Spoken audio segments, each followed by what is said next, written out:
Kita bahas transfer learning. Jadi ini ada contoh dari tesis mahasiswa Nusa Putra ya. Ini tentang face mask detection ya. Ini pas COVID ya yang lalu ya.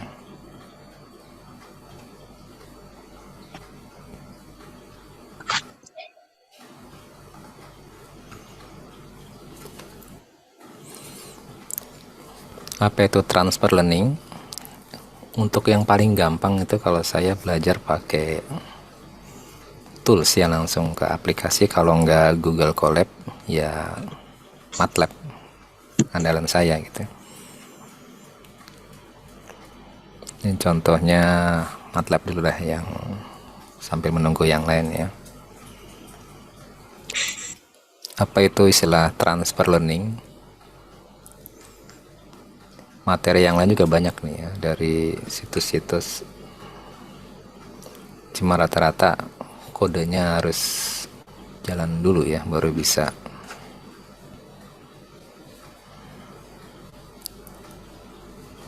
Mana tadi?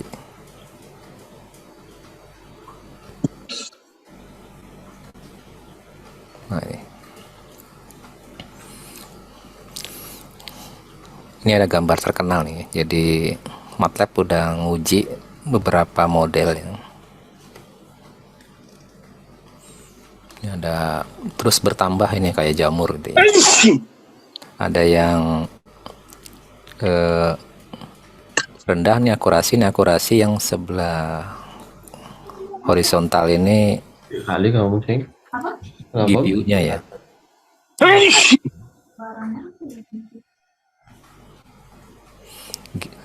Graphic Processing Unit, atau sekarang itu speed nih. Jadi performa itu akurasi dan kecepatan. Makin akurat makin cepat, tapi rata-rata ini kan lambat, kurang akurat gitu. Sekalinya akurat dia lambat. Beberapa udah saya uji, bukan lewat ini kan namanya kalau masakan itu bahan dasar ya, SqueezeNet, ShuffleNet, ResNet, GoogleNet, ini bahan dasar ya. Dari bahan dasar ini bisa dibuat beberapa model lain gitu ya. Seperti yang pertemuan yang lalu itu yang Deep Lab untuk segmentasi semantik, ada juga yang CNN ya dengan UNet, itu untuk yang citra. Kalau yang untuk teks mungkin ada LSTM, ada GRU ya, macam-macam. Di sini nggak ada karena LSTM, GRU, BERT, Deep Lab, UNet, SegNet, semuanya itu bahan bakunya ini. Jadi dia bahan baku. Oh ya, saya harus sambil buka MATLAB dulu dah.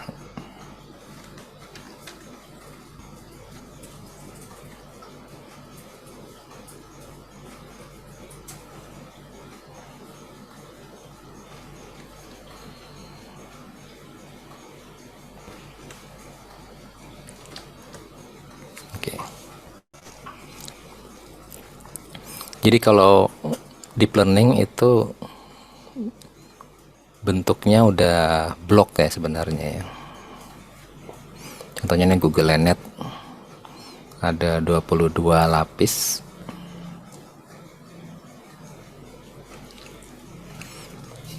Prinsip dari transfer learning adalah ini kan ada model. Jadi model itu seperti otak manusia, kemudian dia dilatih, kemudian dia pintar. Dilatihnya itu misalnya mendeteksi gambar, mendeteksi pola, mendeteksi sentimen gitu ya, pokoknya bisa memprediksi lah. Problemnya sudah kita bahas yang lalu, itu ada kayak klasifikasi, object detection, segmentation, kemudian ada lagi yang unsupervised, yang clustering ya. Jadi ini input, dia bisa memprediksi output di sini ya.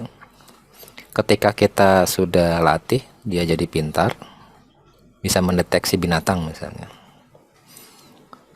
ayam, burung, singa, macan, dan kita ingin mengajarin dia burung yang lain, jenis-jenis burung misalnya, dia sudah bisa membedakan burung dengan kuda misalnya. Itu berarti kita nggak perlu melatih seluruh binatang lagi kan ya, karena dia sudah tahu binatang yang lain, dan kita hanya ingin mengajarin dia binatang burung tertentu, burung emprit, burung merpati, burung yang lain gitu ya, elang dan sebagainya. Nah, prinsipnya itu dia hanya mengganti ujungnya. Nah, ini ujung, jadi ini diganti.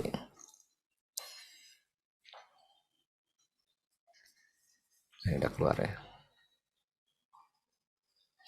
Mengganti ujungnya dengan kelas yang baru. Ya, jadi kalau misalnya tadinya itu ada 1000 kelas ya, 1000 jenis gambar gitu misalnya. Nanti kita butuh tambahan burung tertentu gitu kan. Misalnya ada 100 jenis burung. Berarti nanti kita perlu keluaran ini 100 gitu ya, untuk bisa mendeteksi burung gitu.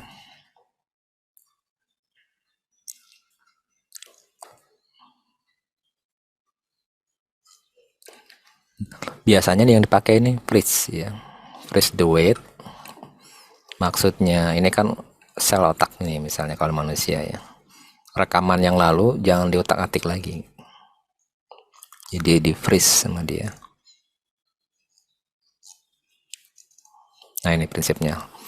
Pre-trainnya dibuka, kemudian ujungnya diganti menjadi kelas yang baru, yang tadinya 1000 kelas menjadi berapa ini? 10 kelas ya, jadi 10 kelas. Jadi 1000 kelas ini ada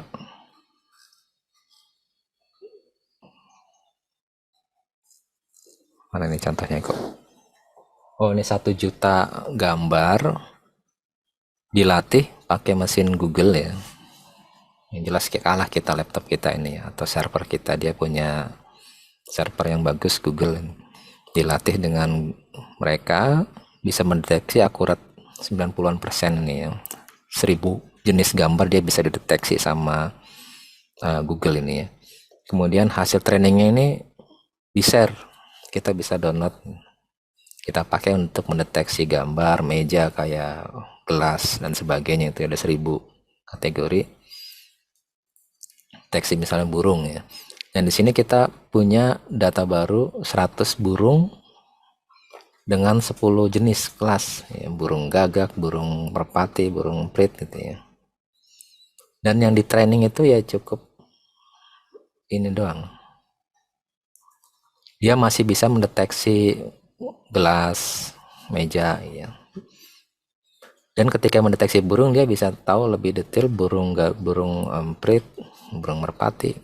Jadi prinsipnya seperti ini. Kalau di MATLAB itu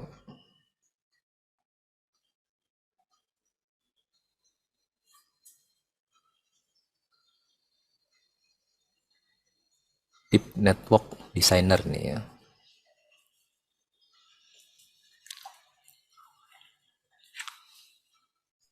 Beberapa vendor aplikasi udah menyediakan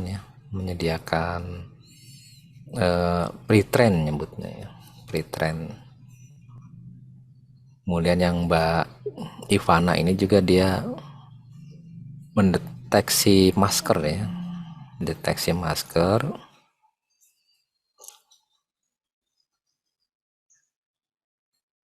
Akurasinya tuh sekitar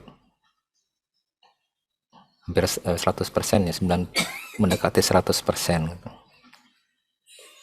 Nah, karena sekarang udah hampir 100%, 99,87, rata-rata sekarang akurasi itu dihitung pakai MIOU ya, Mean Intersection Over Union, jadi IOU. IOU itu yang 90-an itu bisa turun jadi 80. Jadi IOU itu OU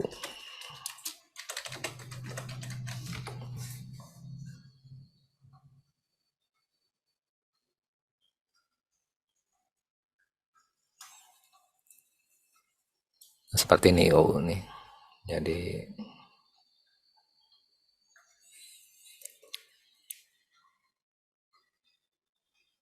prediksi merah misalnya ya, aktualnya itu hijau. Jadi kalau IOU itu tebakan yang benar dibagi seluruh gitu ya. Kalau akurasi itu tebakan yang benar dibagi ini ya, satu kotak ini gitu. Kalau IOU seluruh kotak union gitu ya. Jadi beda akurasi. Kalau akurasi kan tebakan yang benar dibagi seluruh data gitu ya. Seluruh data kan satu kotak ini. Tapi kalau IOU seluruh data tambah data yang ini yang selisih apa yang ngacoknya gitu ya, dihitung juga gitu. Jadi penyebutnya itu lebih banyak ya kalau IO. IO itu ada, kalau ada 10 kelas berarti ada 10 IO gitu. Dan rata-ratanya ya di sini ada huruf M kecil nih, min, intersection over union, biasanya digabungkan. Kalau 5 kelas ya IOU 5 kelas itu dibagi 5 gitu. Ini contoh MATLAB, dia ada pre-train. Nah ini kalau yang belum ada misalnya ResNet 50 ini diinstal dulu, kalau udah ada ya tinggal, ini kebetulan saya pakai di ini ya, submit ke jurnal ini, jurnal ya, Sinta 2 ya, lumayan. Ini modifikasi SequenceNet untuk piranti yang ya laptop gitu ya, minimal tablet, limited computational resources, karena rata-rata peneliti itu nggak punya server ya. Misalnya orang GIS itu paling ya laptop atau komputer, kalaupun server mungkin ya server yang biasa ya. Ya tinggal di open gitu.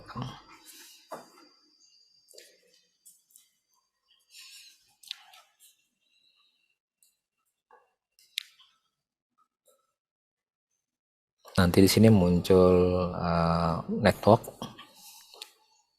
Jadi ini termasuk yang paling mudah ya. Cuma ya bayar ya, karena nilai sen paling mudah. Dan bloknya itu enak. Jadi kayak yang bukan orang komputer ya bisa gitu ya. Ini apanya, ada dropout. Dropout itu ada network sel yang tidak teraktivasi atau nggak ikut ya, nggak melemahkan, nggak menguatkan, nggak di delete gitu ya, di drop untuk mengurangi komputasi. Dan di sini ada klasifikasi, itu ada 1000 kelas ini. Oh ini contohnya kayaknya masih pakai gambar yang Google ini, ada 1000 kelas. Nanti kalau kita ingin melatih dia untuk menebak gambar, misalnya ada cangkir, ada gelas ya, gelas, ada cangkir, ada gelas antik misalnya, jadi berapa kelas ya, yang 100 ini tinggal diganti ini ya, ikutin aja panduannya dari sini, tinggal mengganti ini ya, bagian ujungnya, output softmax ini apa ini, konvolasi ini 1000.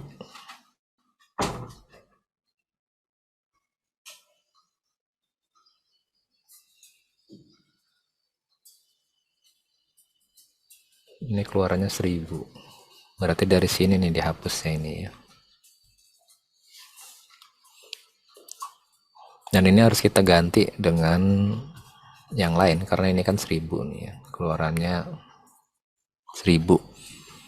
Kita ambil aja contohnya yang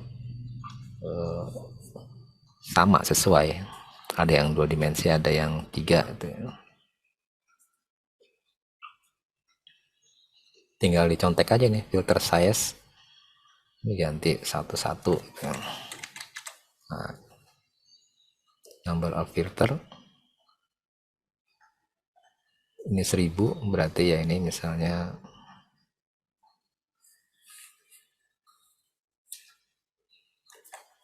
16 gitu ya.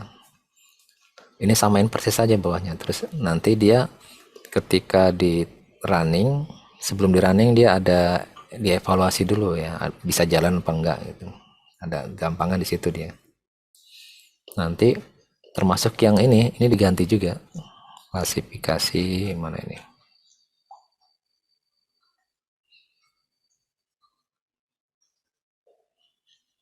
Pixel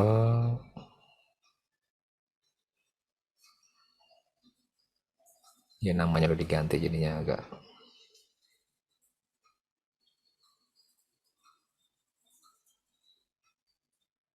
classification layer. Ini ada pixel, ada yang YOLO. Nah ini kayaknya sih ini nggak bisa diedit karena nanti ini dia akan mengikuti ini semua nih.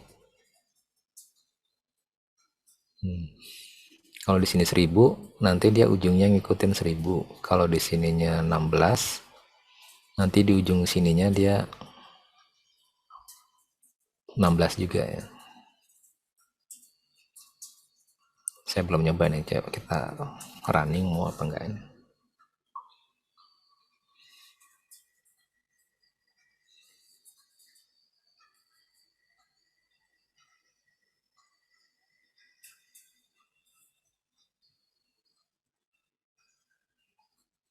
Tentu saja untuk menjalankan ini kita butuh ini kan apa, butuh data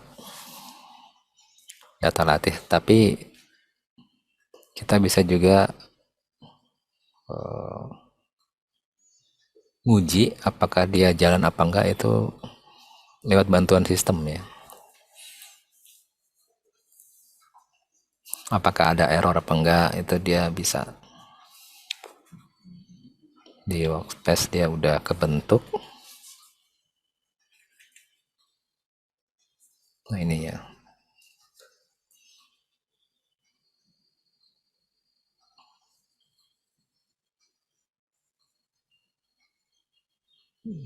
aduh saya lupa lagi cara manggil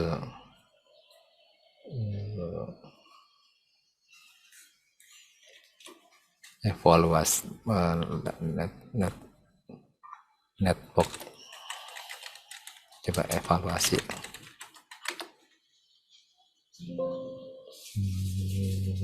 Duyun bukan karena analyzer ya.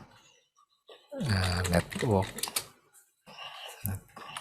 analyzer juga. Analyze network. Ya benar. Jadi lgraph.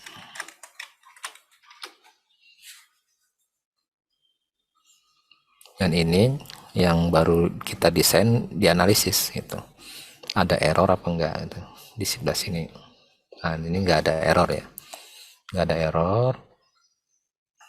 Terus kalau dilihat ini SqueezeNet itu kenapa dinamakan squeeze, itu kayak di ini ya, apa, dipencet dilepas, dipencet dilepas, kayak bola yang bisa dikempes, dipencet ya, dipencet ekspansi, pencet ekspansi. Ujungnya ini kalau kita lihat dia kelasnya udah 16 kelas, tadinya kan 1000 ya, 1000 kelas dia jadi 16. Kita akan punya data baru, gambar tertentu dengan 16 kelas, ya ini tinggal dilatih ya. Tinggal dilatih, dia jauh lebih pintar dibanding ngelatih tanpa ingatan yang lalu gitu. karena kan sayang, Google udah ngelatih 1000 kelas. Kita cuma nambahin 16 kelas aja, sayang kalau kita ulang dari nol lagi gitu ya. Terus ini kalau kita buka lagi di desainnya, kalian kan masih belum ya, kita new from workspace import yang barusan kita latih ya. Perlu kita cek itu. Ini kan Airgraph tadi ya, oke. Ini yang lama ini kita buang aja. Tadi itu ada replace itu kalau mau menggabungkan model A sama model B itu nggak apa-apa di replace, nanti ada dua di sini muncul, tinggal kita gabung gitu. Itu biasa dipakai oleh mahasiswa doktoral ya untuk mencari novelty. Dengan menggabungkan, harapannya akurasinya lebih baik atau akurasinya mendekati yang lama tapi lebih cepat gitu. Oh, ini belum ada datanya, masih tetap pixelnya belum kelihatan ya, berarti harus di training dulu itu ya.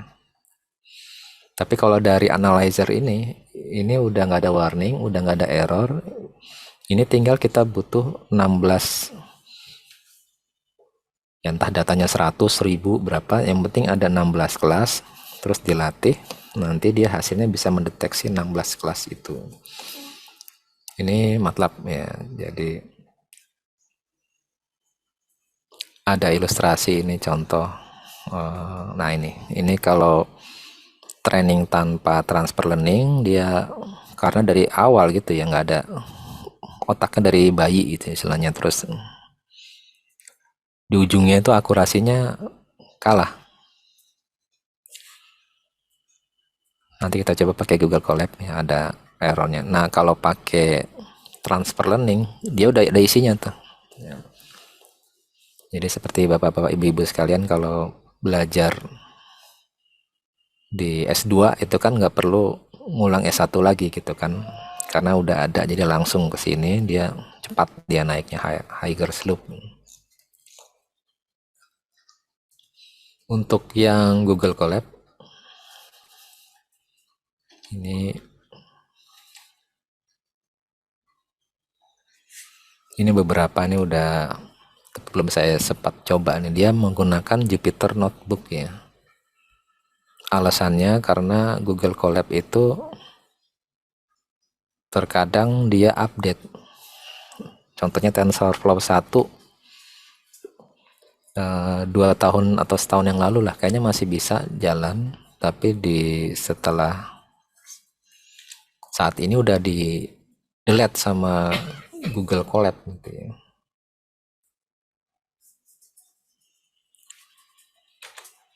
Colab. Nah ini kita minjem software dan hardwarenya Google ini ya. Kita upload Python tuh kan ada dua jenis file ya. File PY Python atau notebook IPYNB ini. Kita lihat yang paling gampang dari punyanya Mbak Ivana ini ya.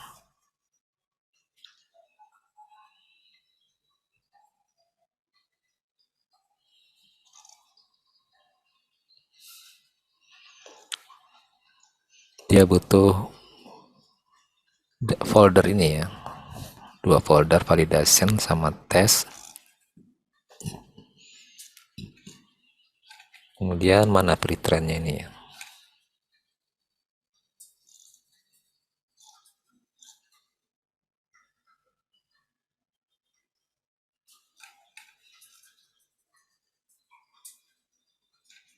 Ini modelnya sepertinya dia nggak pakai pre-train ya, jadi PGG16 nya diimpor. Ini networknya, kelasnya ada satu, maksudnya keluarannya satu itu pakai masker atau tidak gitu ya, jadi satu keluarannya gitu ya, satu. Ini model zaman dulu ya. ya atau tidak, itu kan keluarnya 1 ya. Ini trainingnya akurasinya tinggi juga, ini loss. Jadi standar itu biasanya 2 ya, akurasi dan loss.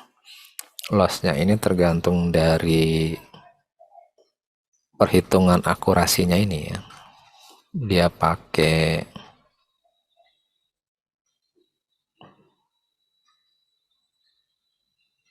mana ya, ini kok train layer,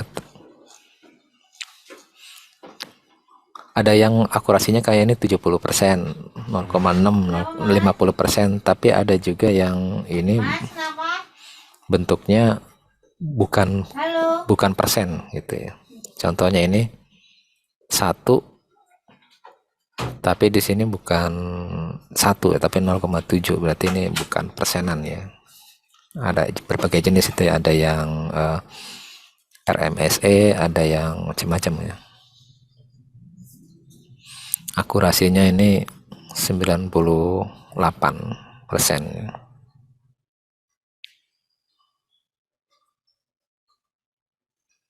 Lossnya ini perhitungan juga beda nih. Harusnya kan kalau dia pakai akurasi persenan dia di jumlah 100 ya, atau 1, tapi ini kayaknya di jumlah bukan 1. Oh iya ini, pokoknya ibu nambah 10 suka WA Mbak Lia ibu. Yang bulan apa? Ini yang VGG model nanti ya A5, nambah 10 aja kalau nggak salah. Yang terakhir pokoknya ibu nambah 10. hasil training dari sini ya, dari mana tadi, train ciri-cirinya dia fit.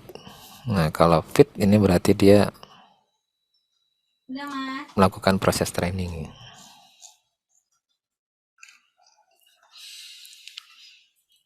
Oke, itu kalau tanpa ini ya, ini tanpa pre-train kayaknya ini.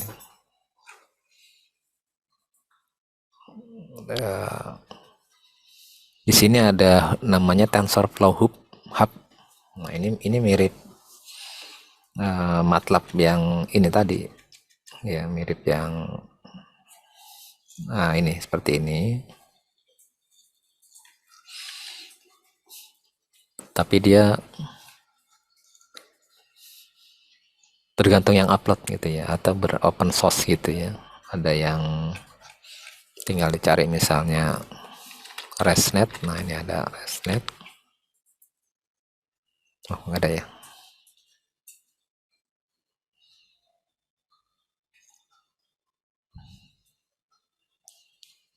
ResNet ada banyak sih soalnya, ResNet 50, ResNet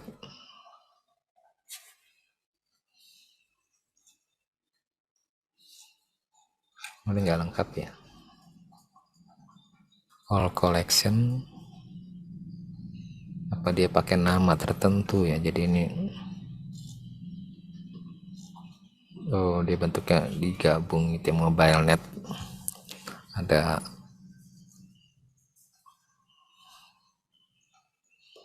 publishernya Google, di rata-rata Google nih ya.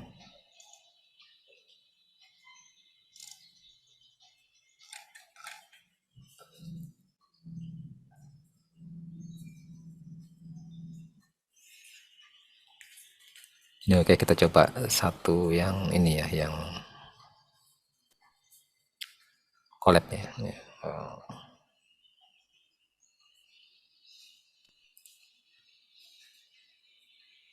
Ini transfer learning.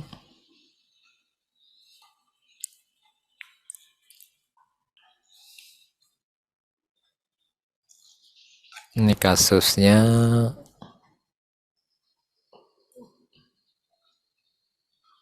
ini udah sharean ya, jadi aman ya.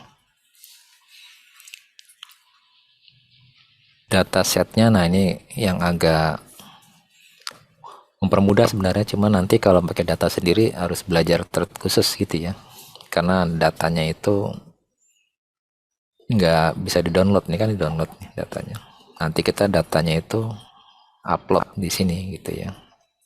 nambah file gitu.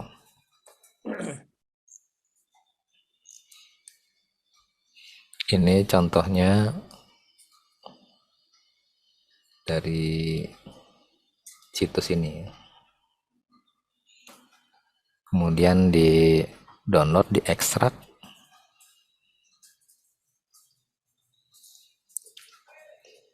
Ini kalau saya klik nih lama gitu ya. Tapi ini udah hasil dari setelah di running. Jadi notebook itu salah satu keunggulannya seperti itu. Jadi kita nggak perlu ngeran, dia bisa, kita tahu oh ternyata hasilnya seperti ini gitu ya. Atau kalau mau coba itu nggak apa-apa sambil ya 1 doang aja gitu ya. Nanti dia mendownload. Nah ini download, kemudian dibuat satu ini ya, folder di root. Nanti di sini ada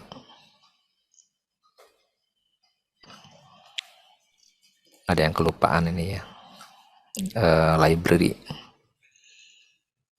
Biasanya error kalau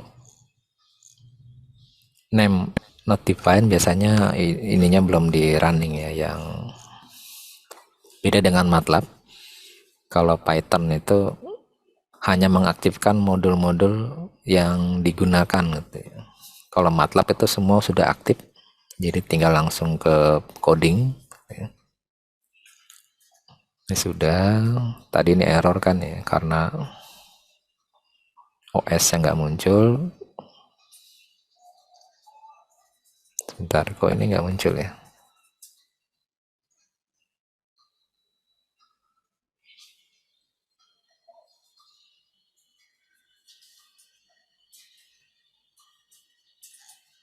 Kategori.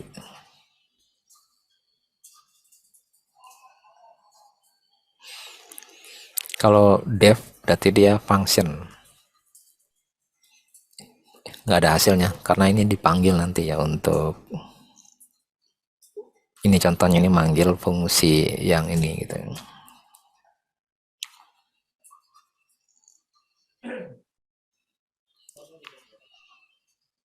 Ini datanya diacak, kemudian indeks. Setelah diacak harus diindeks lagi, karena nanti untuk ngecek akurasi ya, data kesekian, tebakannya sekian, bener nggak dengan data yang realnya gitu, yang aktualnya. Jadi perlu indeks.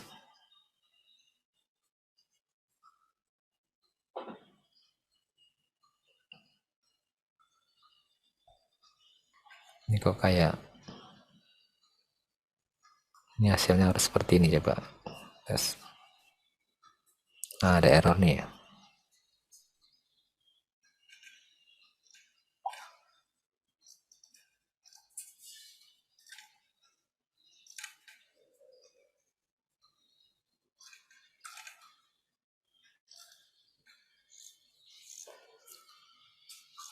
Yang agak ribet Google Colab ini ya, kalau versinya naik dia berubah, atau sumber ininya diedit dia gagal lagi. Aku coba kita ini aja dah, langsung run all, dia akan berhenti di, kalau run all itu seluruhnya dilatih ya. Oh ternyata normalize ini bermasalah.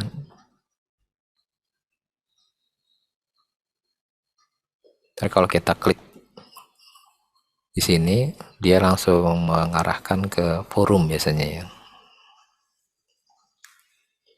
Nanti tinggal kita klik, dia akan mencari saran-saran, tapi tergantung ini ya. Kadang ada yang sesuai, ada yang enggak. Kalau untuk tesis sih saran saya jangan Google Colab, karena dia ketika sekarang jalan, pas mau sidang belum tentu jalan gitu ya, dia kadang update gitu. Tapi kalau kita install Jupyter Notebook, Jika kita jalan sekarang ya nanti tetap bisa karena nggak berubah ya, kecuali kalau kita update library-nya. Nah itu dia berubah.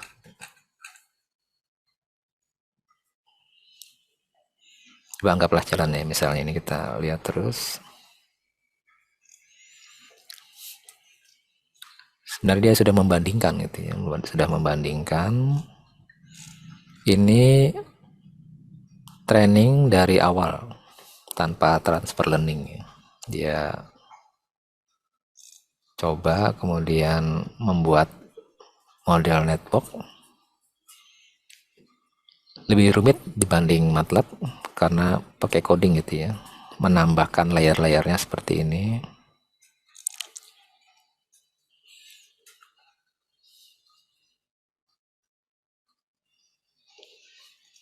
Kemudian di-compile yang ini tadi, setelah di-compile dilatih.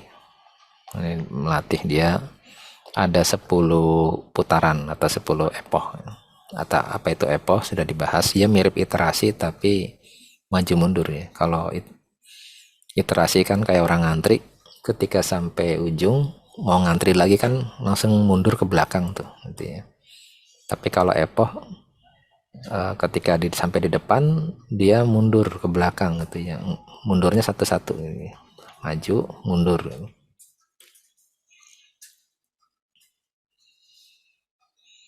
Kemudian ini ada, sayangnya ini nggak menunjukkan ininya ya, grafiknya ini.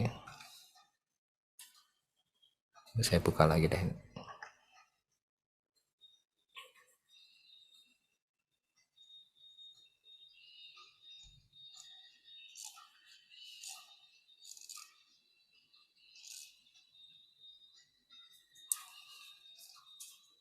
Oh ini udah muncul grafiknya ya. Nah ini nih. Ini kelihatan ada 10 hasil trainingnya dan akurasinya kelihatan nih, atau di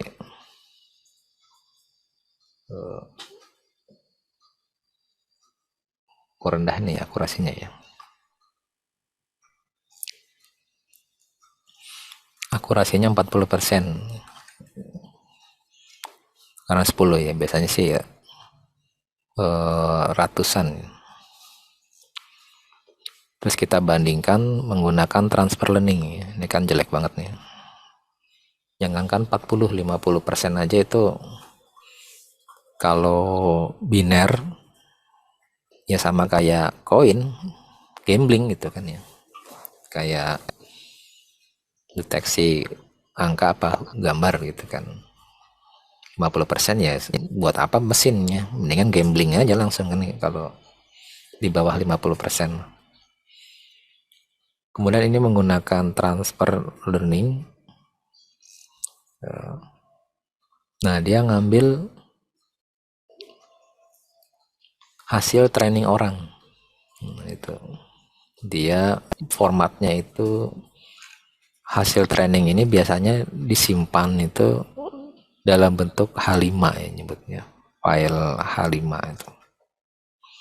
Percuma kalau habis training gak kesimpan ya, sia-sia, makanya biasanya disimpan. Nah ini contoh hasil simpanan orang ditarik, ini linknya. Kemudian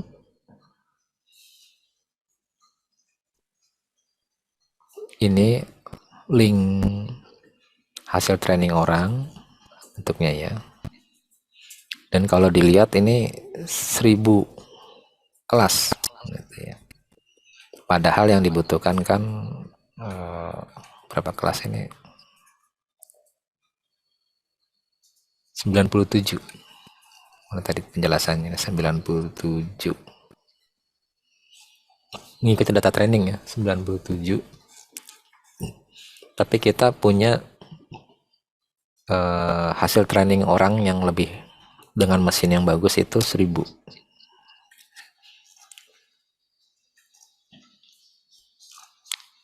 Kemudian mana penjelasannya? Nah, Jupyter Notebook itu gabungan antara coding dan teks ini ya, teks atau gambar itu. Jadi dia bisa. Dan di sini kita namanya nge-freeze atau bekukan ya. Jadi hasil training yang udah bagus kemarin, ya kita kasih pesan jangan diotak-atik karena itu udah dilatih. Makanya di freeze. Nanti tidak ikut training. Jadi layer trainable-nya false, diketik false, nanti dia ketika training bobot atau rekaman di otaknya itu nggak ikut berubah. Jadi, misalnya deteksi burung, informasi rekaman mendeteksi gajah, macan itu nggak berubah. Jadi burung aja yang dirubah. Kemudian yang bisa di trainable ini model new-nya tadi. Model new itu, nah ini biasanya cuma ujungnya doang gitu ya. Ini model bawaan ditambahin atau diganti ya input. Inputnya VGG input. VGG input mana nih? Ini ya.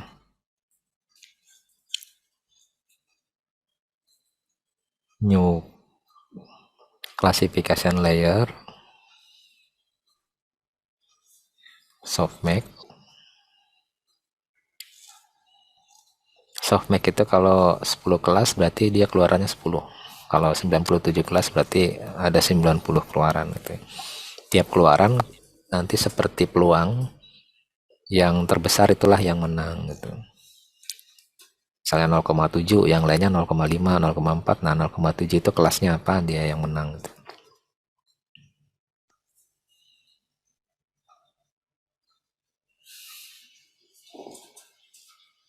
Kemudian ini summary-nya. Lihat berubah jadi 97 kan, yang tadinya 1000 dia berubah jadi 97 mengikuti yang ini, yang ramuan baru ini ya.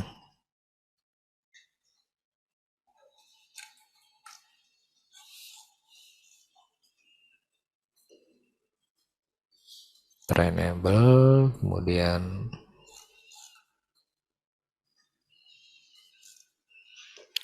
kalau sudah, nah yang dilatih pakai fit ini hanya yang bagian new layer-nya saja ya, new layer ini dilatih, datanya sama yang tadi yang tanpa transfer learning. Kalau dilihat ini kenapa diisi 10, mungkin supaya cepat aja ya, ingin menunjukkan bahwa transfer learning itu lebih baik daripada training dari 0 gitu. Kalau dilihat ini yang tadinya 40% ya. Nah, dengan transfer learning dia 60-an, hampir 70 ya. Mendekati 80 dah. Karena batas aman untuk ini ya, implementasi.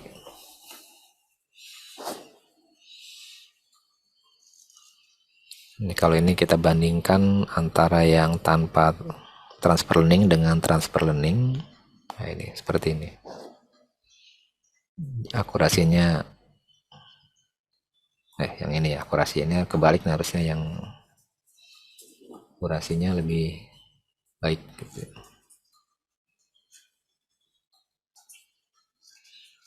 Tentu saja kalau ingin akurasinya lebih tinggi lagi ya hiperparameter. Hiperparameter itu ada istilah parameter, ada istilah hiperparameter ya. Kalau hiperparameter ya kayak ini nih, ya nggak begitu merubah struktur gitu ya. Misalnya epochnya 100, nah nanti dia running 100 kali, itu hiperparameter. Tapi kalau mengganti-ganti seperti ini layernya, nah itu parameter.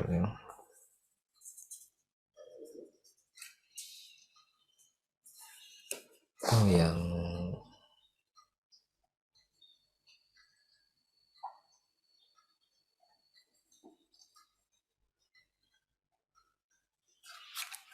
Nah, ini yang Mbak Ivana ini tadi ini agak sedikit berbeda di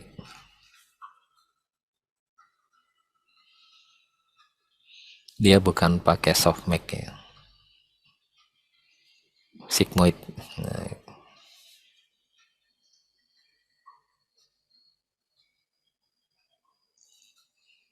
dan lossnya perhitungannya itu biner karena dia keluarannya satu, bukan pakai softmax. Entah itu 0 1 gitu, jadi dua kalau enggak ya atau tidak gitu ya. Dia ini mendeteksi masker itu, kemudian di feed biasanya biner itu harus di atas 90 ya, karena cuma mendeteksi ya atau tidak aja itu kalau 50 mendekati 50% ya sama kayak gambling gitu kan. Kecuali kalau kelasnya ada 20 10 atau 5 dah, itu 70% masih make sense ya, masih diperbolehkan lah karena dia bisa membedakan 5 kelas gitu atau 10 kelas. Tapi kalau biner itu mutlak kayaknya harus 90 ke atas akurasinya itu ya. Kayak deteksi COVID ya positif atau negatif gitu kan. Itu kalau di bawah 90 yang ngeri lah itu kan ya. Kalau perlu 99% gitu. Ini pakai, cuma dia gambarnya masih diperkecil, ukurannya 32 kali 32 itu.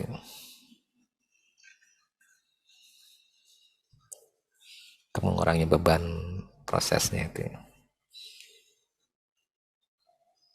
Untuk materi itu udah pernah saya share ebook belum ya?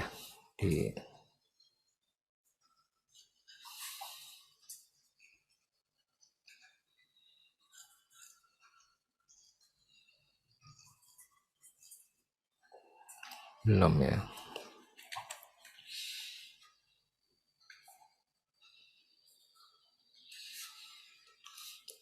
Jadi saya ada ebook ini, ntar saya share-nya lewat mana ya? TensorFlow 2 ini bisa dijalankan tanpa install aplikasi Python ya, karena mainnya itu di Google Colab, jadi bisa lewat handphone atau lewat tablet gitu ya. Yang penting akses ke internet.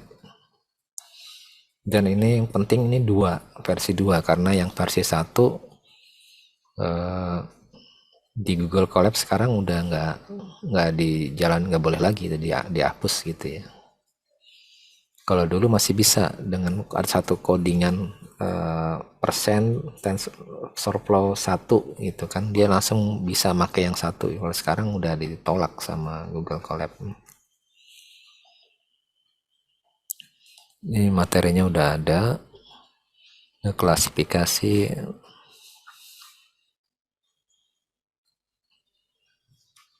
transfer learning. Nah, ini ada pre-train ya, pre-train embedding. Nah, ini di sini dia pakai hub yang tadi itu ya. Ini untuk sumber data pre-train atau data yang sudah dilatih.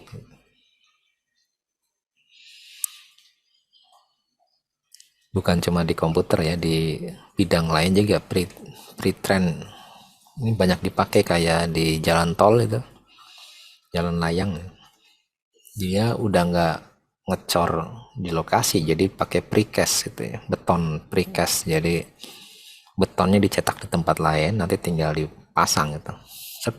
Jadi lebih cepat dan biasanya hasilnya juga lebih rapi gitu kan dibanding ngecor di tempat gitu ya.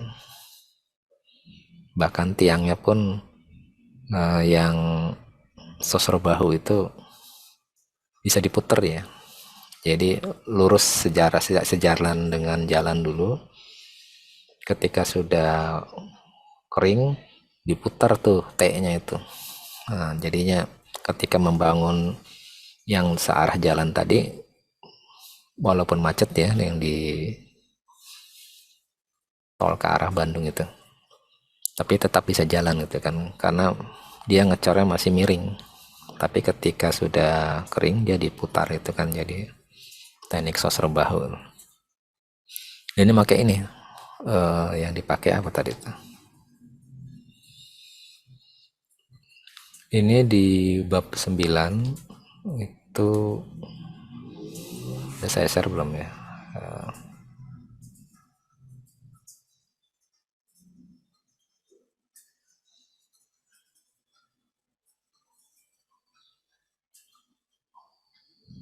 Belum ya.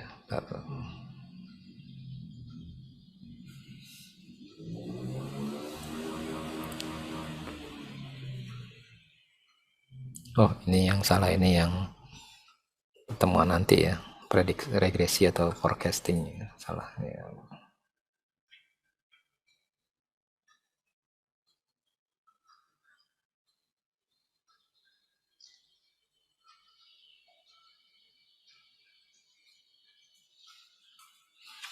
Jadi di ebook itu ada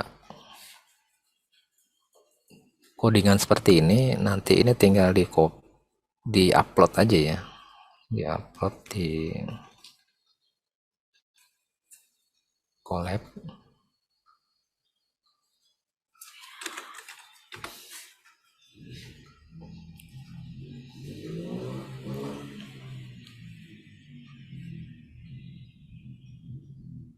Upload di sini ya, upload.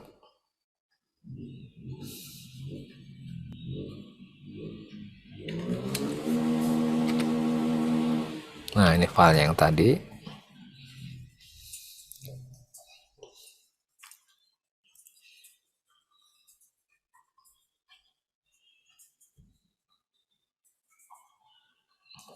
Nah, ini lab 9 ya.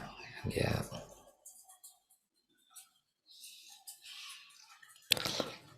TensorFlow itu saingannya PyTorch ya. Dan saya belum begitu mengeksplor PyTorch. Kabarnya dia lebih stabil ya, bukan stabil, maksudnya itu kalau TensorFlow ini berubah cepat gitu ya, update terus. Tapi kalau PyTorch ya lebih aman, nggak begitu jalan sekarang, tahun depan masih bisa gitu ya.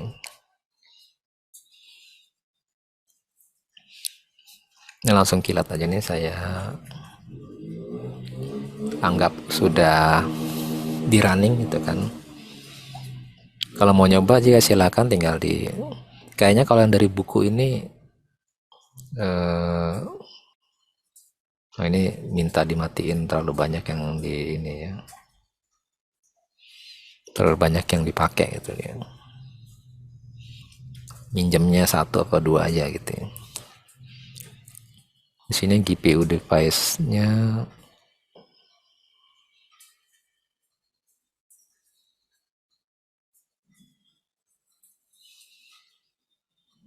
tuh agak lambat ya, karena bareng zoom mungkin ya. Jadi di sini GPU-nya 0 nih. Coba kalau saya notebook setting,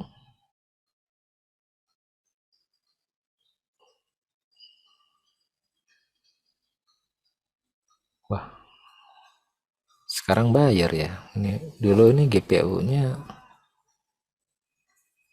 gratis ya kok. Oh, sekarang udah banyak yang pakai GPU, graphic processing unitnya, jadi suruh beli nih. Kalau tadi di setting itu dia berubah jadi 1 ini ya. Ya mungkin langganan saja nggak apa-apa ya, Google ini. Karena training ini kadang ada yang 2 hari, 3 hari gitu. Kalau pakai yang gratisan, katanya sih 24 jam itu di cut sama Google ya. Training, running, terus di server Google-nya sampai 24 jam di, walaupun kenyataannya sih paling 2 jam, 3 jam itu entah networknya yang putus atau gimana gitu, lepas ini ya, Makanya siswa itu kebanyakan trainingnya pakai notebook ya, Jupyter Notebook. Apa itu Jupyter Notebook ya ini? Cara menjalankannya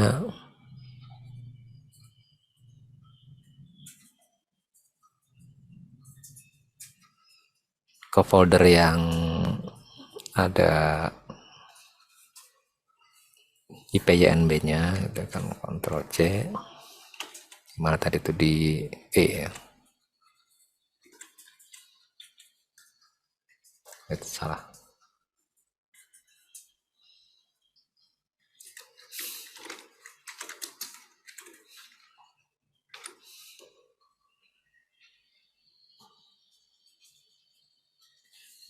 Nggak mau, ini ada chapter 9-nya dia ya. Ini agak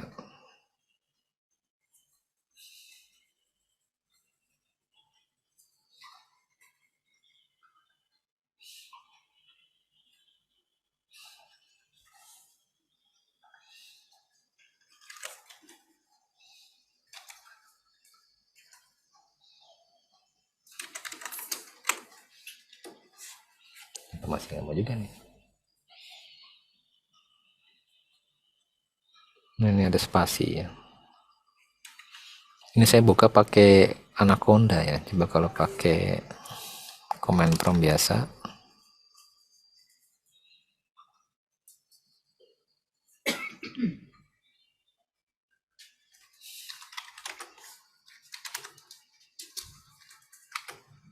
Nah, ini bisa. Berarti ya Jupyter Notebook.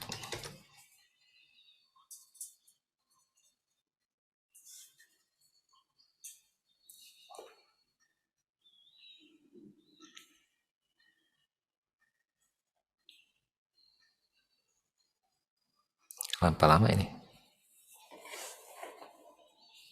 Nah, ini dia mengaktifkan lokal server.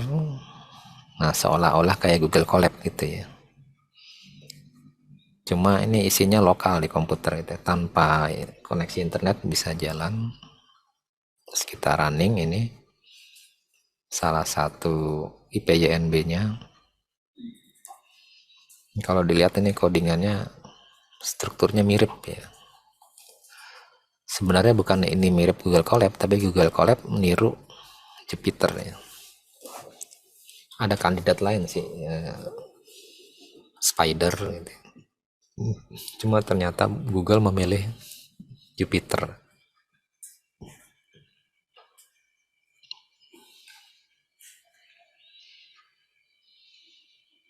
Coba kita running ini salah satu. Oh, ini karena TensorFlow saya belum diinstal ya di,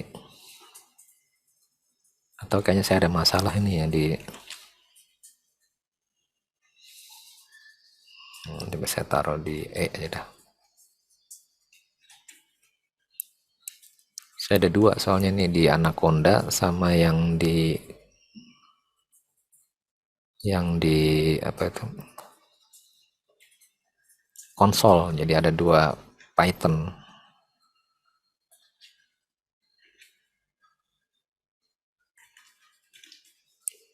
Nah, yang ini Anaconda. Kalau pengen tahu playlist itu akan melihat apakah Jupyter Notebook sudah terinstall gitu kan di Python.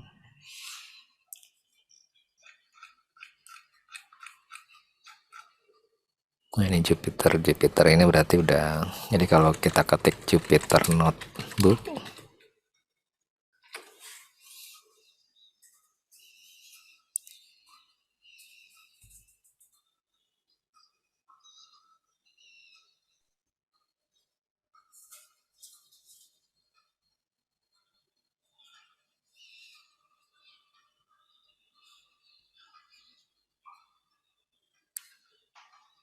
ini ya chapter 9.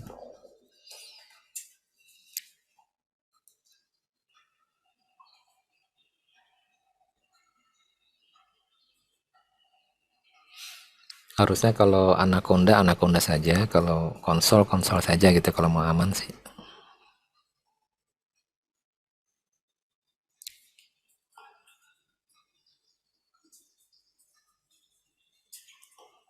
Ini masih running kalau masih ada bintang seperti ini.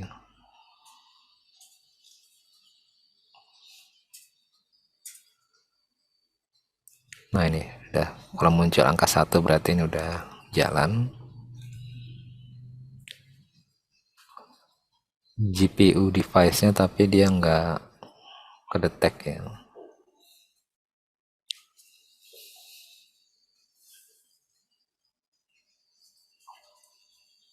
Ini dia masih pakai CPU biasa ya.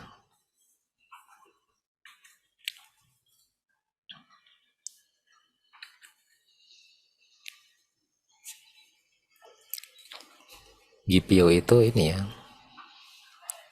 Kalau laptop saya itu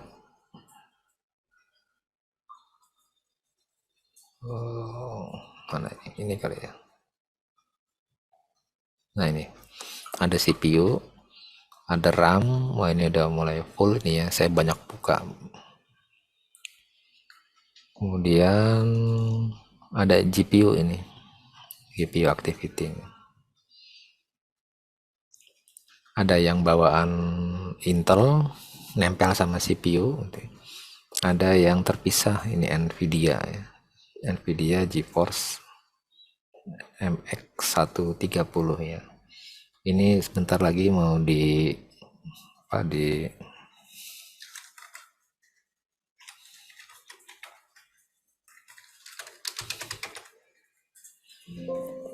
GPU device. Jadi naik MATLAB itu kalau kita ketik aja ngaco, ntar dia ngasih ini ya, ngasih saran. Nah dia langsung mendeteksi, oh ini kuda ya. Terus Nvidia MX, terus compute capability. Nah 5 ini dia supportnya udah mau nggak disupport lagi nih sama future MATLAB. Jadi dia mendeteksi yang ini GPU-nya, dan itu dimanfaatkan ketika training ya. Trainingnya itu bisa 8 jam 9 jam gitu kan.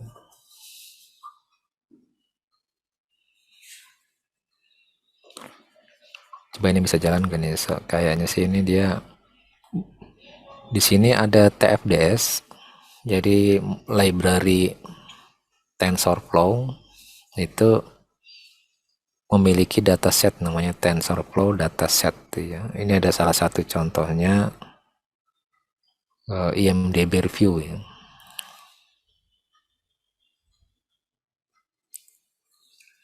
Atau ini kalau nggak mau ya kita download dulu, taruh di foldernya ini ya. Nah kalau ada no module name, berarti itu biasanya perlu install ini. Jadi codingan bagaimana cara download atau install di Python laptop kita ya.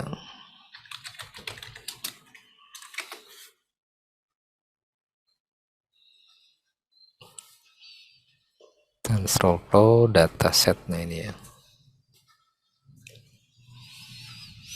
Nah kita tinggal ketik aja ini, atau ini copy ya, copy nanti di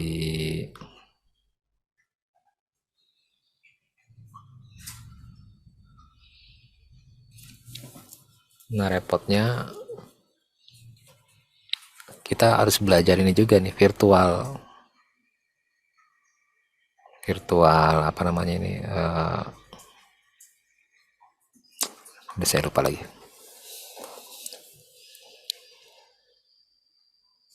Virtual ya seperti tadi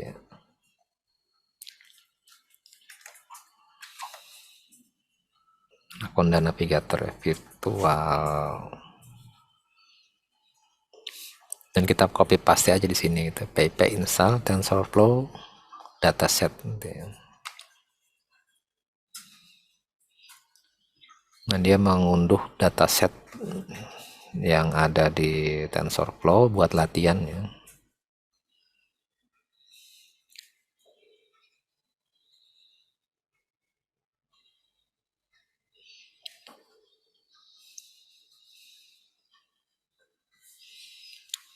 Untuk menguji dia sudah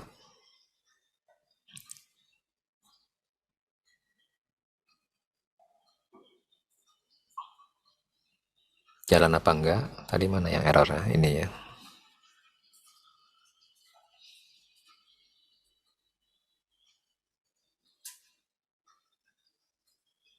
Oh, masih running kali ya. Udah nih ya. Ini ada warning lagi. Oh, ini dia komplit ya. Ini lokasi yang PIP install tadi itu ternyata ditaruh di sini ya. Folder ini terus sama dia di TFDS load dia coba kita buka aja nih struktur filenya kayak apa. Ini penting kalau untuk tesis ya, karena pakai Jupyter kan lebih aman tuh, nggak perlu koneksi jaringan gitu. Terus aman, nggak berubah. Kalau Google Colab kan update dia, kita harus ngupdate codingannya lagi gitu.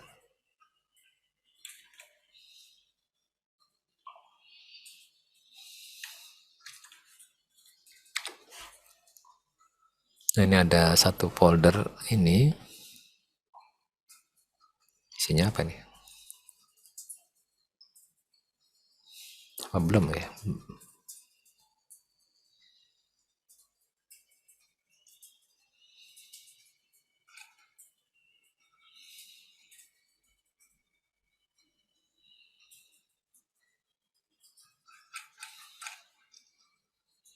TensorFlow download, jangan sampai ada merahnya ya, ada warning. IMDb review kok kayak nggak ada isinya nih.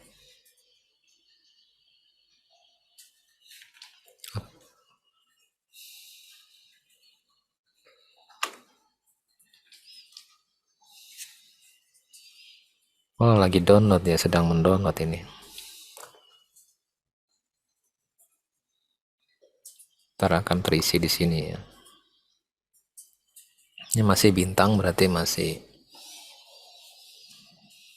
yang PIP tadi hanya menyediakan folder, dan ketika kita pakai baru folder itu terisi gitu ya.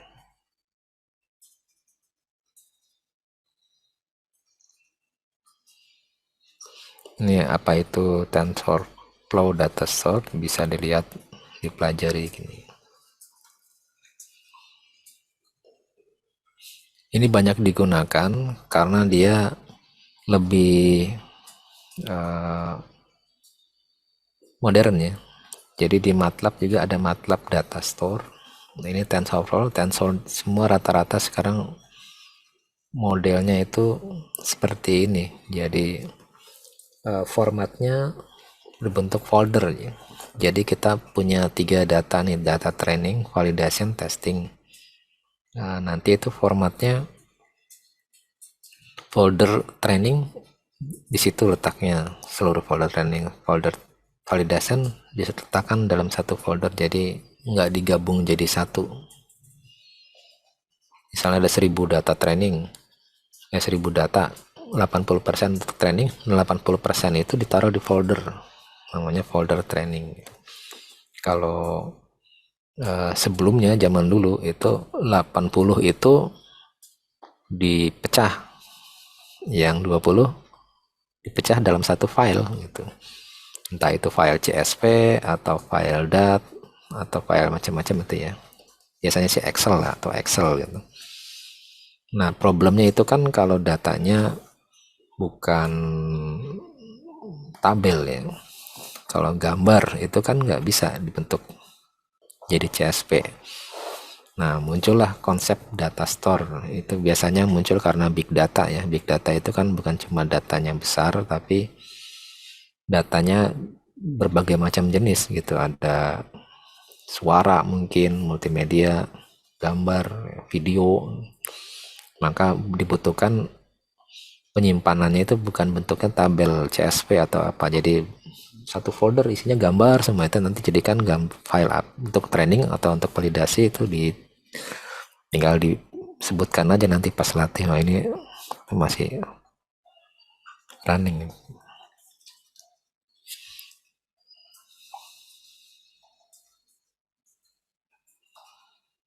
Apa masih belum muncul ya ini ya?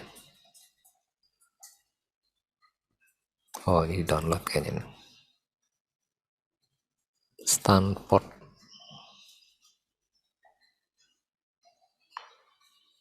Oh, ini di sini ya. 85 mega ini.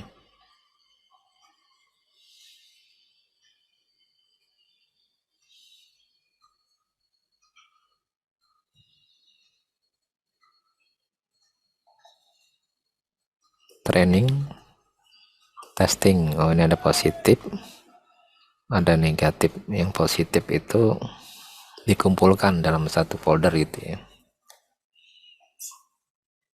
Nah, seperti ini. Dan satu ini ya satu, kalau medsos ya satu post satu status itu ya, atau kalau di news kompas.com atau apa itu ya satu postingan gitu. Ini dia lumayan ada puluhan ribu ya, peratusan ini. Jadi isinya itu review suatu film gitu ya. Dan dia ke yang positif itu dimasukkan dalam satu folder, ini yang negatif nih gitu ya.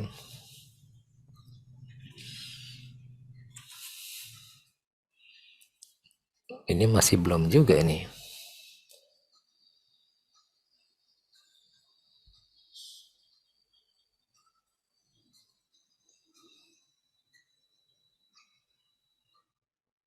Sudah mengekstrak mungkin ya, karena 85.000 data tadi itu.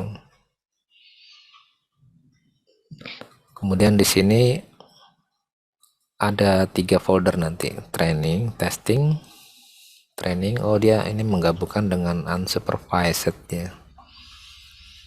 Jadi dalam machine learning itu ada supervised dan unsupervised ya. Kalau supervised itu datanya itu udah kita kelompokkan, data yang testing misalnya ada positifnya apa aja, negatifnya apa aja. Kemudian yang untuk trainingnya datanya yang positif ada berapa, dimasukkan dalam satu folder, yang negatif satu folder tertentu. Dan ada lagi yang unsupervised, jadi datanya ini belum tahu kita dia itu masuk kategori positif ada negatif, dan nanti yang akan secara otomatis by system ya, bukan dengan kita ya, karena yang ini oleh manusia ya. Jadi ada 10 ratusan ribu postingan itu sama kita baca satu persatu gitu, kita nilai, oh ini positif, oh postingan ini negatif. Jadi kagum juga saya sama orang barat itu, dia ternyata tekun ya, jadi satu persatu tuh dianalisis. Seharusnya Indonesia juga lebih hebat karena jumlah orangnya lebih banyak kan, tinggal dibagi aja kerjaannya itu. Kemudian memisahkan data training dan testing.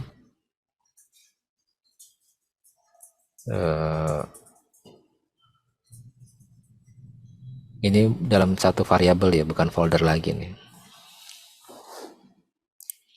Kemudian ada istilah encoding. Nah, ini encoding itu ya kayak kita menyandikan sesuatu gitu ya. Encode gitu.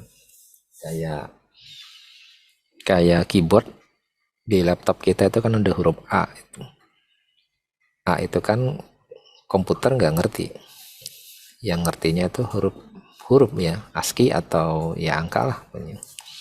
A itu harus dikodingkan menjadi angka yang dikenal komputer. Nah, proses mengkodingkan itu namanya encode. Jadi encode di sini ada encode yang tadinya tulisan menjadi angka yang dikenal ya. Encoding. Encoding biasanya berpasangan dengan decoding ya. Karena kalau encoding doang nanti ya kayak kita mengencrypt di kalimat di password gitu kan ya. Nah, kita bukanya ya harus tahu bukanya itu ya, kuncinya gitu kan ya. Nanti harus decode, dia harus kembali ke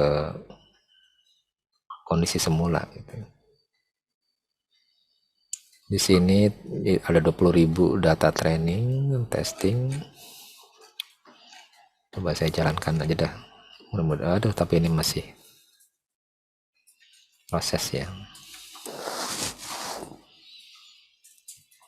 Ini info tentang datasetnya IMDb review ini.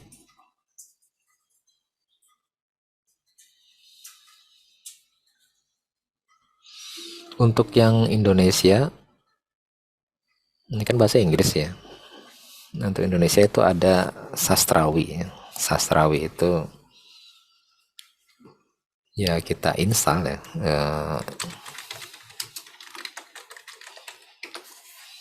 Khusus bahasa Indonesia. Jadi dia udah mempersiapkan macam-macam ya, kayak stop word, terus untuk membuat stemming, terus apalagi tuh. Jadi saya sedang berbicara dengan stemming, jadi saya berbicara jadi bicara gitu ya. Itu namanya stemmer, jadi memisahkan kata dengan menjadi kata dasarnya gitu. Nggak tahu ini masih metode yang lama apa ya sudah yang baru ini ya. Kalau kita lihat di internet itu kan bahasa berubah gitu ya, memperhatikan aja sekarang memerhatikan gitu ya. Memperhatikan udah disalahin kalau sekarang ya. Ada lagi stop word itu kata yang nggak ada maknanya kalau di Google ya, dan atau gitu ya, nggak perlu dicari karena mencari kata dan atau di ke itu ya di semua berkas pasti ada gitu kan ya, di dan atau biasanya itu di stop wordnya dihapus gitu ini untuk yang sastrawi. Ini ada alhamdulillah juga nih ada yang mau berkontribusi itu ya. Tapi lisensinya itu dari Amerika ini ya. Si Hanif Amal Rabbani, tapi dia bekerja ya di Massachusetts Institute Teknologi ini ya. Kenapa bukan dari Indonesia gitu ya. Ini ada simbol jam pasir, ini berarti ini masih memproses ini ya. Padahal di sininya udah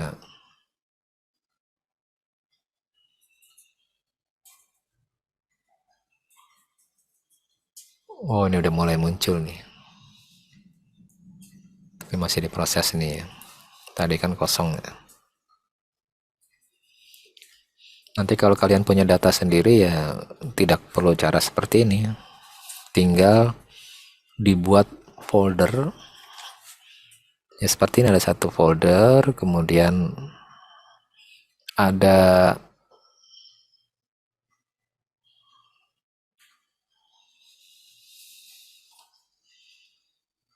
atau seperti saya nih ya, saya pernah buat ini.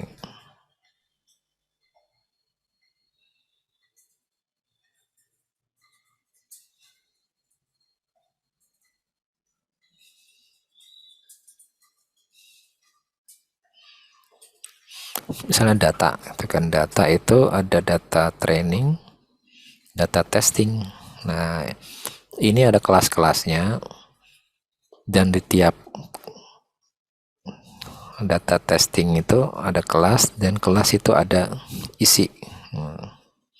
Isinya itu ya satu konten gitu ya. Ini yang ekonomi misalnya itu kan ya, ada postingan. Ini model TensorFlow data store itu ya. Tapi secara implementasi ternyata model ini nggak cocok ya untuk teks NLP, karena kalau untuk image itu cocok. Di sini kan gambar nih banyak, karena nggak bisa ditabelkannya. Tapi kalau untuk teks dia kurang fleksibel, karena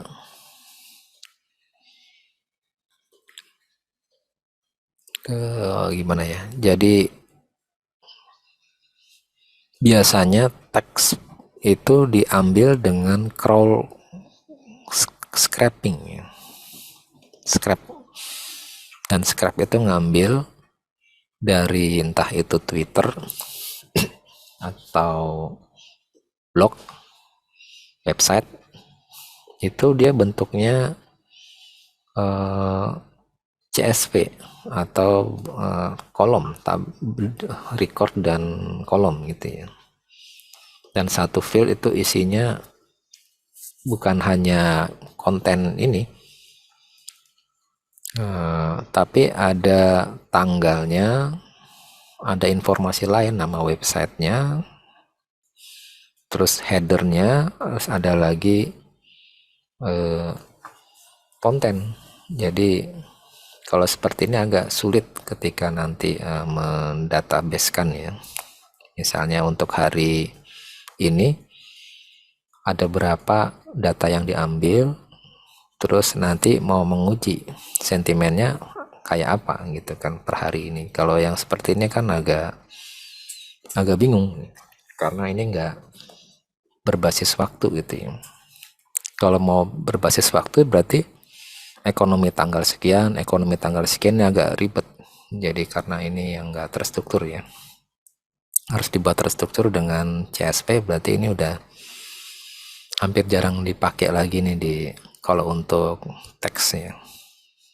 Kalau untuk gambar, video kayak YouTube gitu kan, ya bisa ini isinya dalam satu folder itu video-video atau gambar-gambar. Tapi biasanya udah nggak berformat seperti ini ya, TFDS. Tapi ternyata bisa juga sih, ini buktinya ya, bisa dijalankan. Nah, ini udah selesai. Nah, ini udah selesai. Dan enaknya kalau Jupyter Notebook ketika ini udah selesai, ya sudah, nggak perlu ini lagi, ulang dari awal lagi, karena sudah, aduh tadi hilang ya.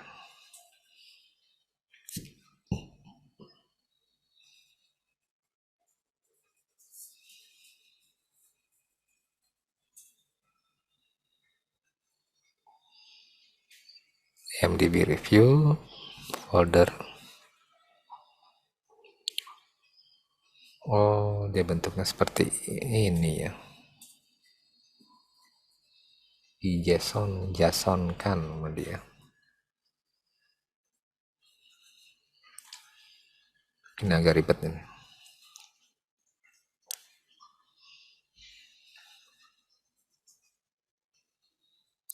Dia jalankan.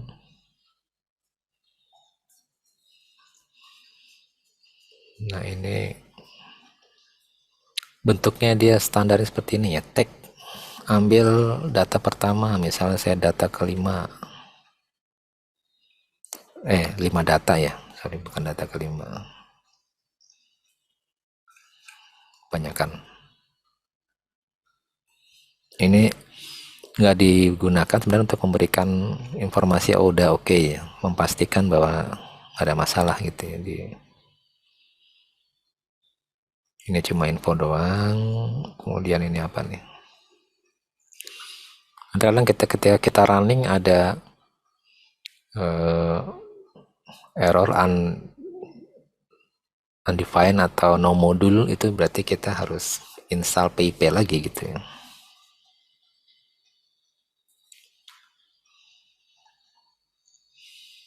Ini behavior review.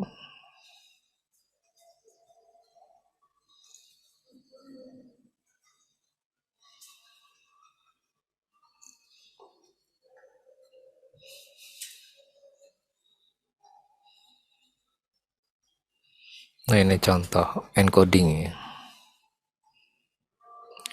Decoding.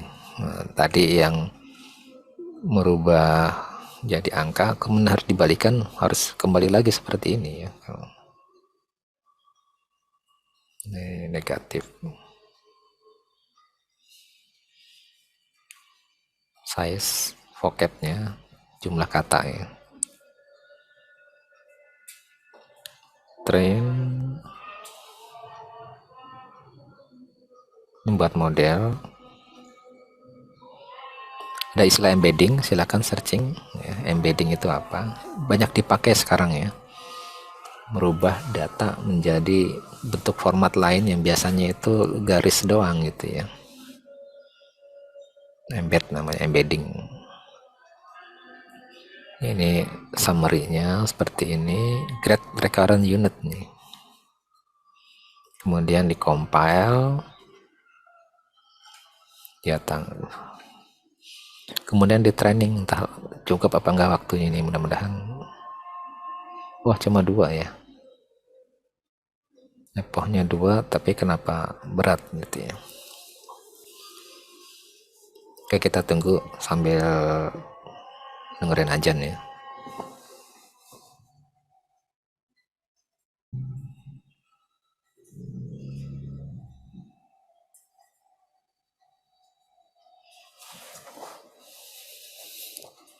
Ternyata lama ini ya.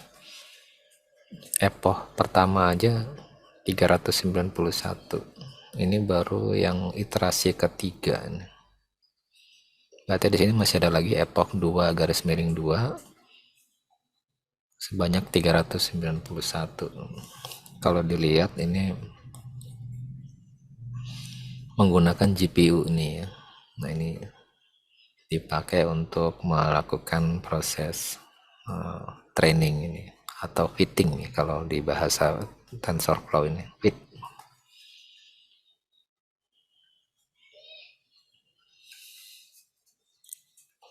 Oke, kalau gitu kita break dulu. Mudah-mudahan setelah break ini udah selesai nih trainingnya ya. Kalau gitu kita break dulu, mulai lagi jam 1 ya. Oke, nanti saya buka lagi Google Zoom yang baru ya, karena ini harus saya stop dulu ininya.